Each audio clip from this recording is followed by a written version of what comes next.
makes people melt. Mm-hmm. And it's magic. It's like pure magic. And it happens in a very simple way with puppetry, and it kind of happens every time.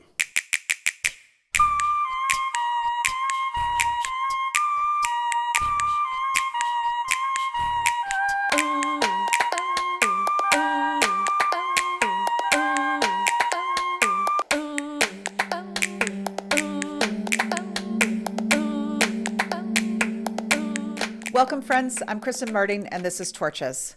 Today we have creative innovator Basil Twist.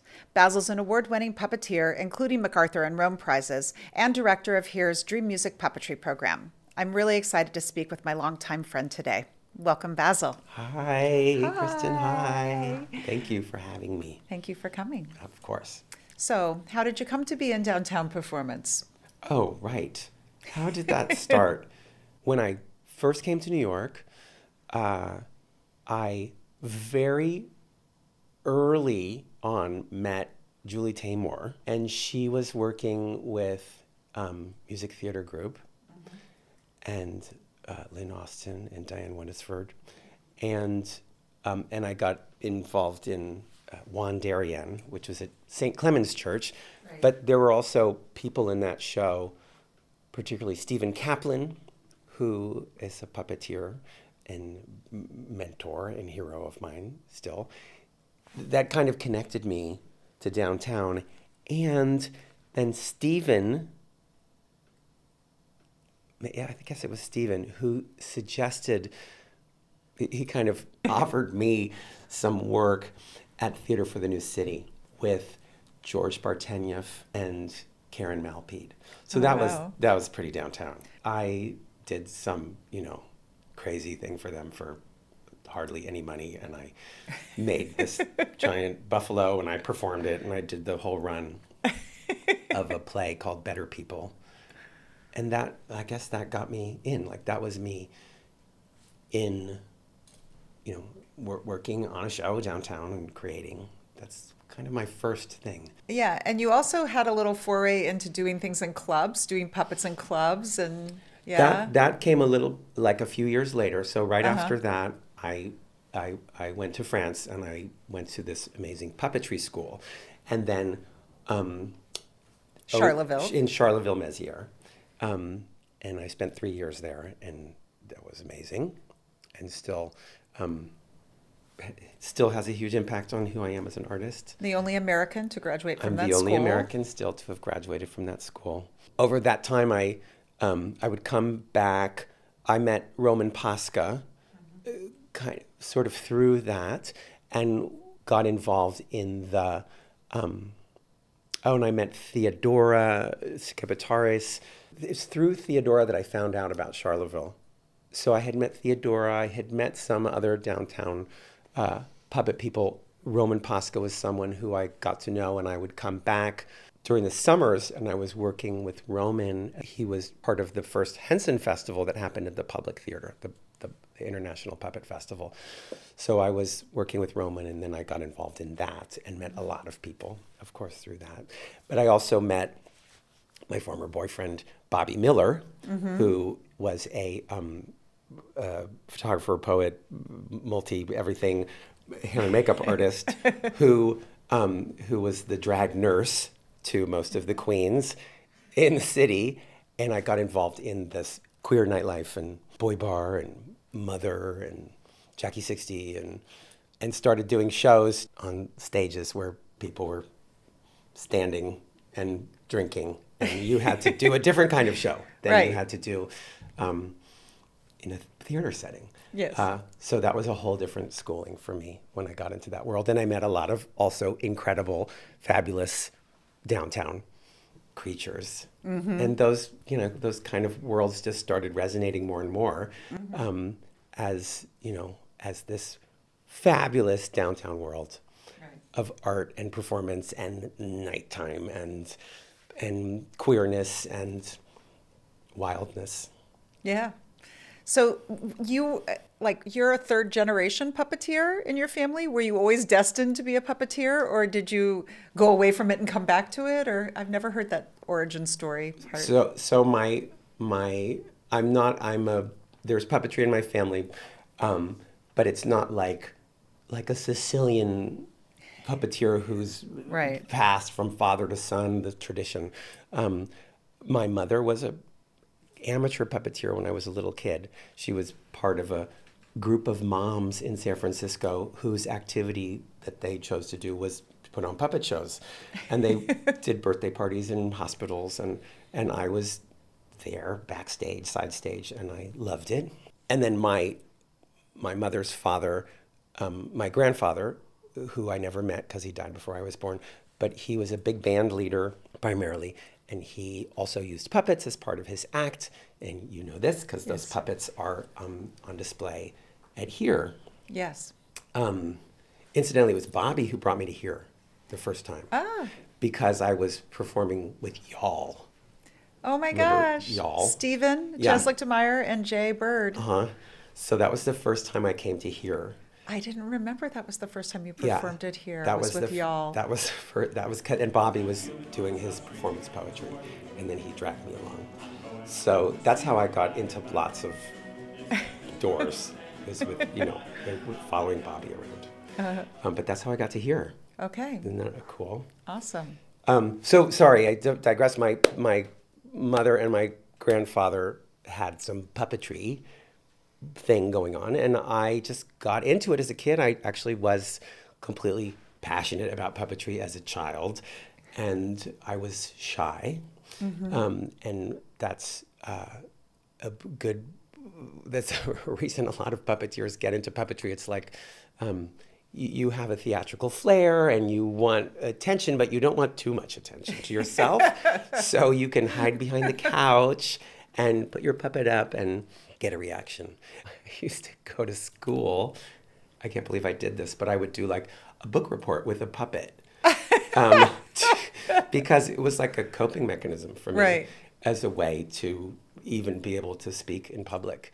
But of course, I got, A+ for my efforts. For your creativity. And so I wanted to be a puppeteer. I wanted to be a Muppeteer. I was totally of the Sesame Street generation, and I was obsessed with the Muppet Show and just totally crazy about that. And I had Miss Piggy posters on my walls, completely covering every square inch.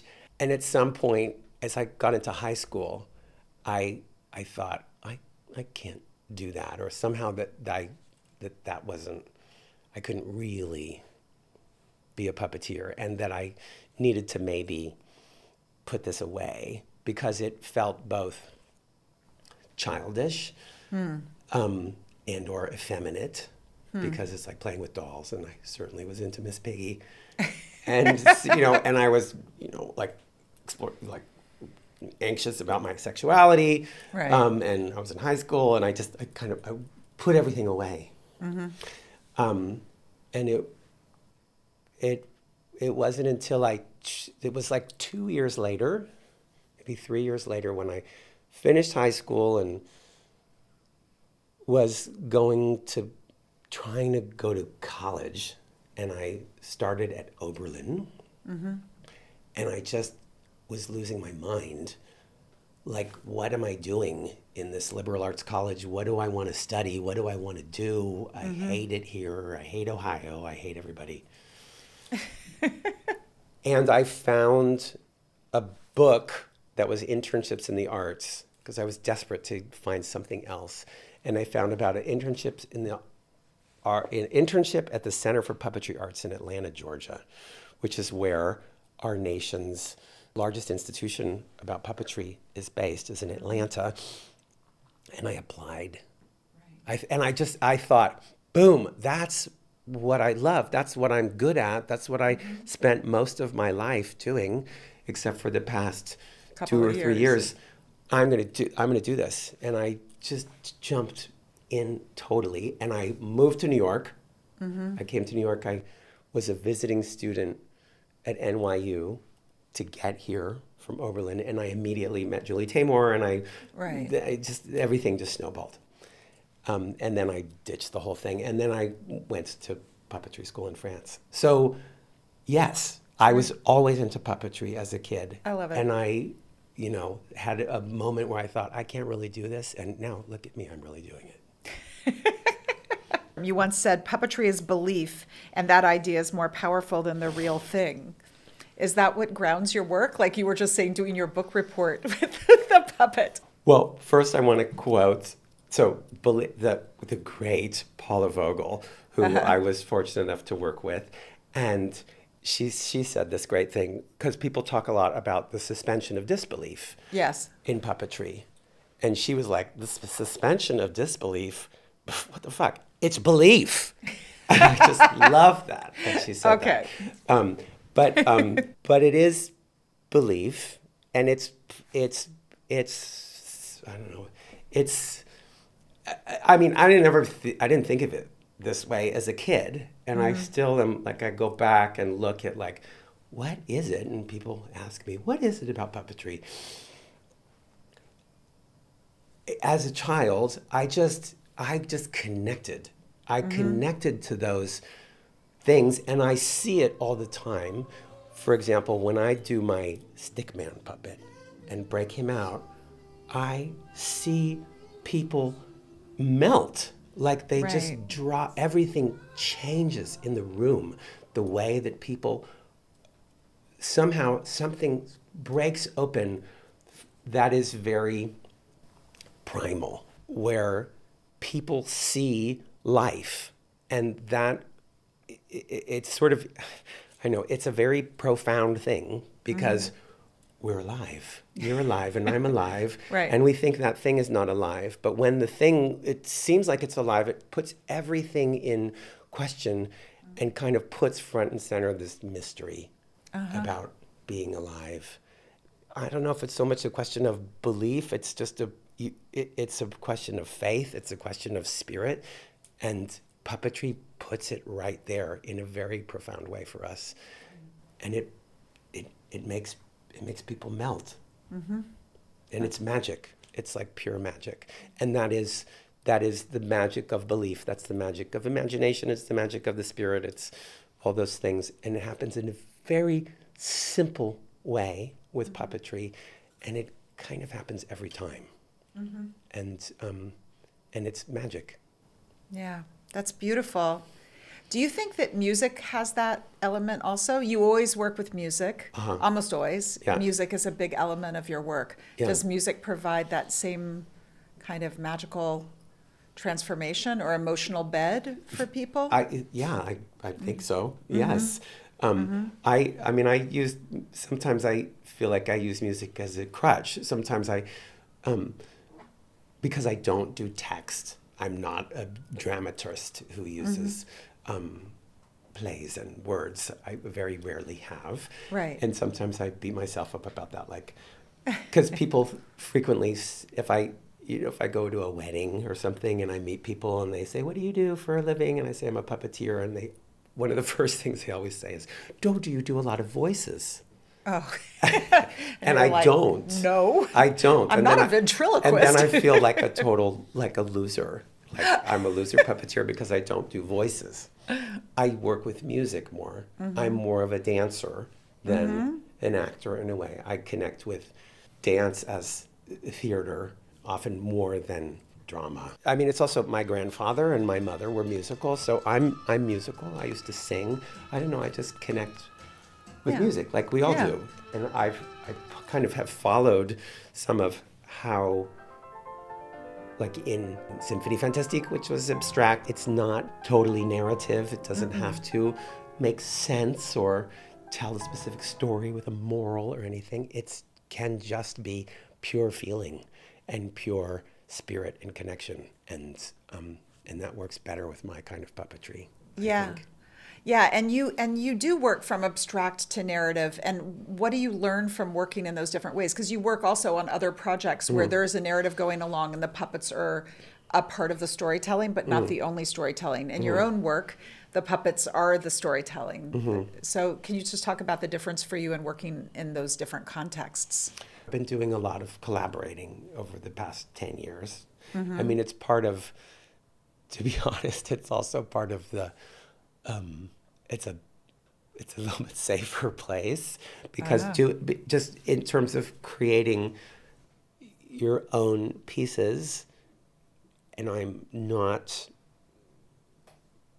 I think I think I make amazing stuff for pretty cheap, but my shows are kind of labor intensive and intense, and so they can be expensive, and as a passion project, they can deplete me in multiple ways, including financially. So that's part of the fear of the knife's edge of doing experimental work is like, are people going to dig it? Is it going to reap rewards that feel like what you need? Yeah. And being a collaborator is a safer place. It's because you're not a producer in the same way. I mean, I'm kind of when you're producing your own work with help. Yeah. But I think I'm a great collaborator, and my I learned to collaborate, I think, really well when I was working with Mabu Mines, and Lee Brewer was like a great collaborative spirit for me, so that I can get into people's vision and I help create impossible things. And I've been doing that well, and that's been working a lot for me the past 10 years. I'll say, though, I long for those days when I would make my own shows. And so still looking for that space and feeling that that's gurgling up. But I love, if this is the right collaborator, I love collaborating with people. And the puppetry is this nexus of all of these different disciplines. So I end up working in lots of ways with lots of different artists, scenic designers or projection designers or costume designers, or a director or a set designer. It's very, my work kind of bleeds into all of those things. Yeah. Which is why sometimes I'll do all of those things, and I've done some projects, some opera projects, for example, where I do all that stuff, and that's fun. But mostly I am always at service to the music, especially in those kind of projects, like an opera project. Please come and help mount this piece of music. It's different than me choosing the music that works for my vision. Yes. Which is how it's been sometimes. How is it different making for an opera work or a West End house or a Broadway house to working in small theater like here? You did Arias and Symphony originally in the small space downstairs, the Dorothy B. Williams, named after your grandmother. Yes. How do you take risks in those larger spaces? Are you able to take as much risk there? What are thoughts about what the constrictions or freedoms are in the different types of spaces? It's hard I don't know, actually. I just did this huge project, the Monkey King opera at San Francisco Opera, which was thrilling. Congratulations, amazing reviews. Thank you. I didn't get to see it yet, but I know I will. It was great, especially because I'm from San Francisco. So that meant a lot to me to be in that big opera house. And it's a very grand opera house. But in particular, there are so many rules there. That's a very intensely unionized environment and a very specific process that they work with. And I always feel like an outsider. I always have, and I think it's a good way to feel, actually, to enter a project. But in fact, I've worked on many operas, and I shouldn't feel like such an outsider. And that particular experience had more rules, more limitations, more specific ways you had to do it than I had ever experienced. And I had to still do it, and I had to also respect the way that people worked there. And this is how it's done there, and I can't fight it. And so I just have to work with that and respect that the people there there are these rules and regulations in place to protect people, and people there love their jobs, and they've been there a lot of people have been there for over 20 years, and So that was a really interesting environment to be in that was so different from the freewheelingness of downtown at here, where I can get on a ladder at any hour and I can do whatever you have the keys. I have the keys and, I can do, there's no, within reason, but there's the real freedom to just do it however I need to. And it was interesting just doing this project where sometimes I wanted to just get up there on stage and do it myself. But I couldn't and didn't. And I also respected that. And part of it also was because that specific project was one where I wanted to uplift the organization too, the San Francisco Opera. I thought they need a little push from me to give them something more challenging, but I also have to respect how they rise to that challenge, and support them in the way that they do it, and that all made sense to me in a way. Like there was a moment where I would grumble about it, but at the same time I had to respect how they do it, how they make it happen. And then really appreciating how they made it happen in a way that took care of people, that was reasonable, that was safe, that was solid, that was serious. That's the kind of a seriousness about the art, which I respected and appreciated. And it would have been, the result would not have been the same if I had been trying to do it all myself on a ladder in the middle of the night. Yeah. It's just, so, I don't know, just each project is different. Right. And I was reminded of my hands-on, can-do-it attitude when I want to be that way and I'm sort of stopped. Right. But I also respect that too. So I don't know. I also, I'm excited for the Puppet Parlor next week because I'm going to hang the snow bag at the last minute on a ladder, and people are going to say, "Basil, don't stand on that step," and it'll be fine. I'll say, "I know this. I know the grid. I can hang on to it," and I love that I can do both of those things. Are there other ways that institutions have supported or not supported your work that you'd want to share, or that they've failed to support your work? There are ways in that immediate experience I've had with the Monkey King where I can say, "Oh, they should have supported me differently." People don't understand the field of puppetry. They just don't. And what it takes to make it happen. Yeah, and very few people do. And I have to say, I don't, it's very different. Every project is different. And, I always jump into something that I have no idea about, actually.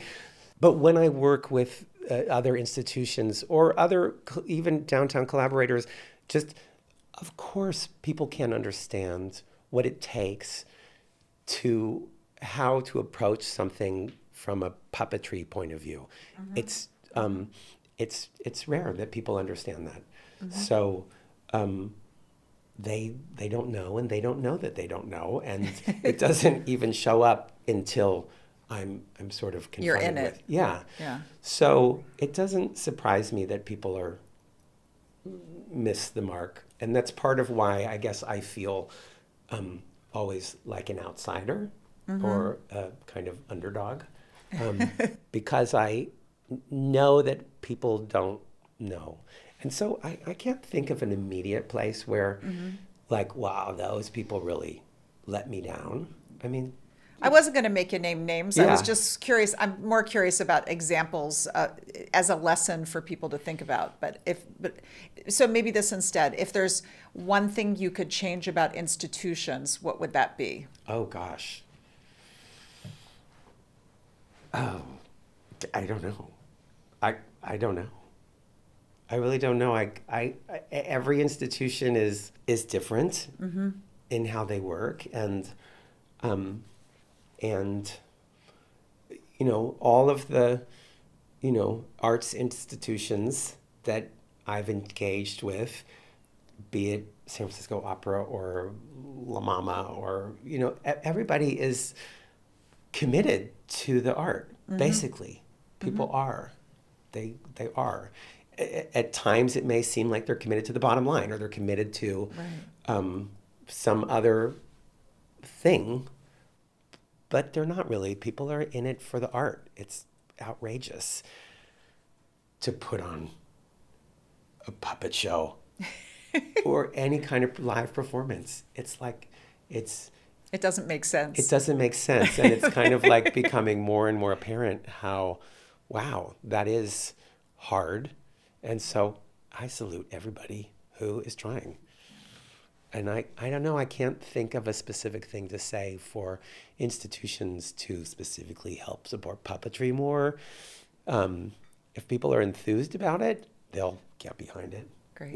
And people generally are. You talked a little bit about this in terms of the way that your working method works, but are there other ways that access to resources has changed the way you make things? I've moved away from making everything myself or in-house or in my studio. I mean, I used to make everything really by myself with my hands. And then I started bringing in lots of people to help me. But I've started working with outside, vendors or other companies that can hold that more completely, especially once I started to work on Broadway. I couldn't keep up with the maintenance and stuff. So I'm good at innovating and coming up with ideas and expressing an idea in a prototype and as the basic way of here's how we're doing this. And then the actual nuts and bolts of how it is, maintained and repaired over time. 8 shows a week and all that? It's best to let somebody else deal with that. And so, I'm still struggling to find the right partners, but I know that that's always that's a better way for me to go nowadays, is to work with other craftspeople who are outside of my organization, who take full responsibility for it. I really love that. And and it's also great for me to work with other people with greater skills, and they seem to like working with me because I have different ideas. So it's more, I guess that's one place. But I still, when it comes down to it, like sometimes if there's not enough resources, I'm like, well, then let's just get busy in my basement studio with the paper mache or the bunch of wonderful, eager people to make it happen. Do you have thoughts about how artists can have truly sustainable lives? It's a really hard time for artists, and it's a hard time in America in general, but yeah. I'm not sure. I've been super blessed. I've been very, very blessed. I was blessed. I came from, my family was well off when I was growing up, and my parents were supportive, and I've lucked out with people that I've met and great things that have happened to me. So I feel really fortunate. And I've had those moments too when I thought I was on top of the world and I was in major debt and had no idea what was going to happen next and was scared. And somehow then something else comes along and fixes it. And I've been blessed, but it's grace that's kind of led me through in those moments when I didn't know what to do, and then just something beautiful shows up. So I want that for everybody. Yeah. And I believe it's possible. But I don't know what the formula is. It's just persistence and faith, I think. Right. And hard work. Yeah. And it's good to have talent. Yeah. But it's good to be, to be kind and positive to people. And I think that comes back. Yeah. But I don't have a a parachute. I don't have, if I wasn't a puppeteer, I don't know what I would do. I'm not very skilled in any other thing. So I hope this keeps working out for me.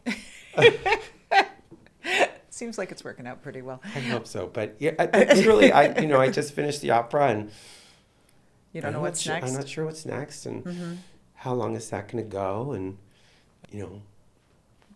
fortunately, my husband is working on Broadway. Yay. So, yay, Ken. Yeah. That's thrilling. Yeah. Has your identity or lived experience affected your aesthetic? Sure. I mean, especially as a gay man. But I don't, but I can't, it's kind of impossible to see. I'm like, I've never thought of myself as, I had no agenda or politics that I wanted to put into my work, but I'm gay. And that just shows up in who you are, how you relate to the world, who you know, who you see, and your, I don't know, my visual flair. It's just, so that is twinned somehow, but I don't see it as like a cause and effect thing. It's just like who I am, and it just shows up in my work. I'm more aware of it now, like that's who I am and it's distinct. But when I was, younger, I just was I was just doing my thing. I had no specific point to make, and I actually felt very separate from people, from artists who were speaking to their identity or putting forward their identity and having a conversation about that was never part of my game. But I'm aware that I have spoken in a certain way and expressed in a certain way that other young queer people respond to, that resonates for people. But as I say, it's kind of, it feels the same. It's nothing has pushed one or the other. They've just kind of developed as who I am. What do you think about legacy? What do you want your work to leave behind for next generation, for artists, for audiences? I don't know. I feel pretty great about the stuff I've done. I'm like amazed that, I look at things like the puppet parlor. It's like been happening for 27 years.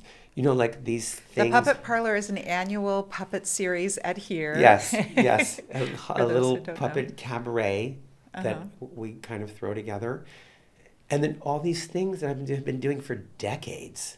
It kind of blows my mind that these things have become traditions, that they are legacies already. And as I revisit pieces, bringing back Symphonie Fantastique or Dogugaeshi, or talking about bringing back Arias as the Twist, just things that are like decades ago. Whoa! So that's already a legacy of what my work is, and how much it.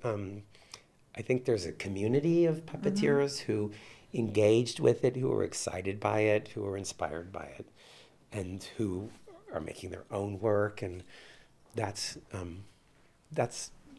thrilling to me. That's meaningful to me. Yeah. Do you think the spirit of downtown still exists, and where do you see it?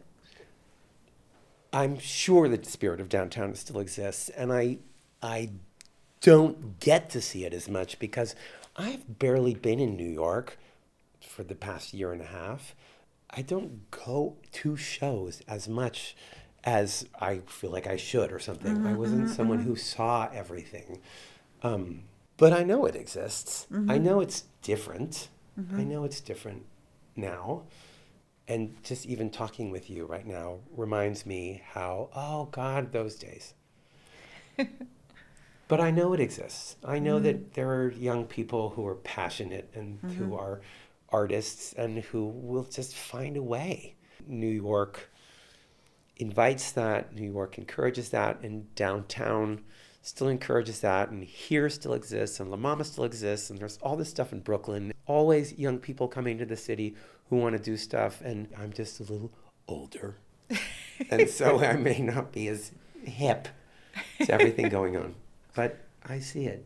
I believe it's still here. I know it is. And how do you define success now? Has that definition changed over time? I still, it still is great when people like your work. Mm-hmm. And so that's, and people still seem to like my work, so that's thrilling.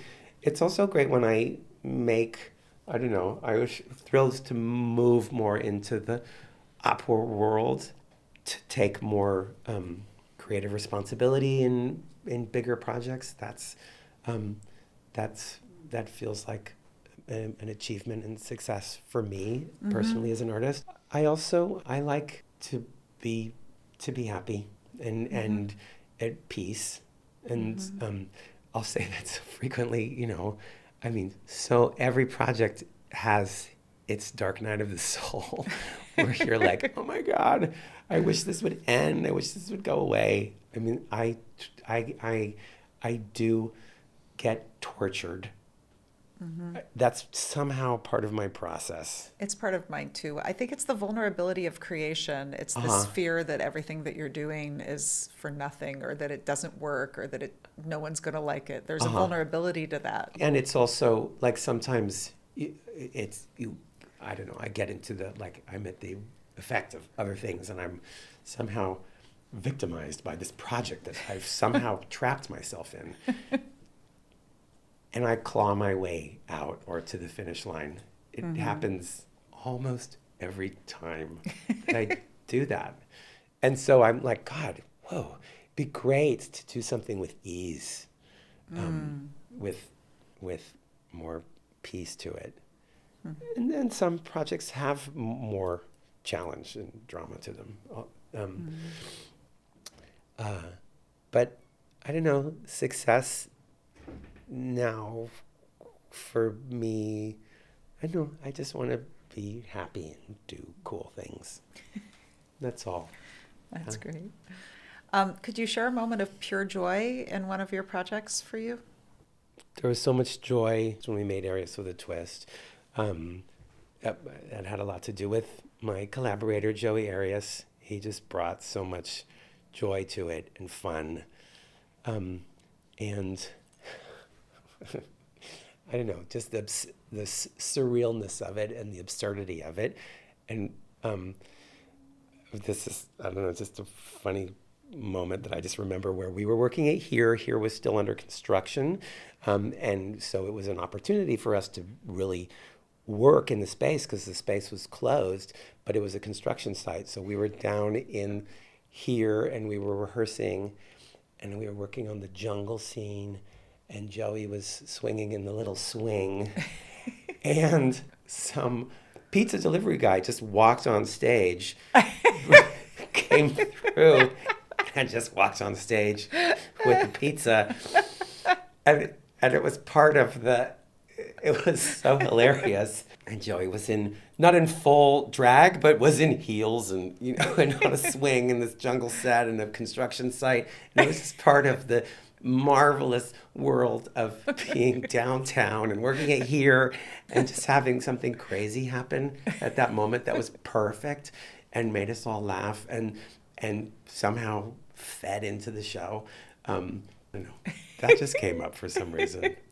I have so great to be part of the downtown world in New York City and to have connections with all of these different institutions and companies and theaters and some of them which are gone and many that remain, and just and how awesome it is to still be at Here and what an awesome place that is and how much that's connected me to so many people and also so many other institutions, that kind of web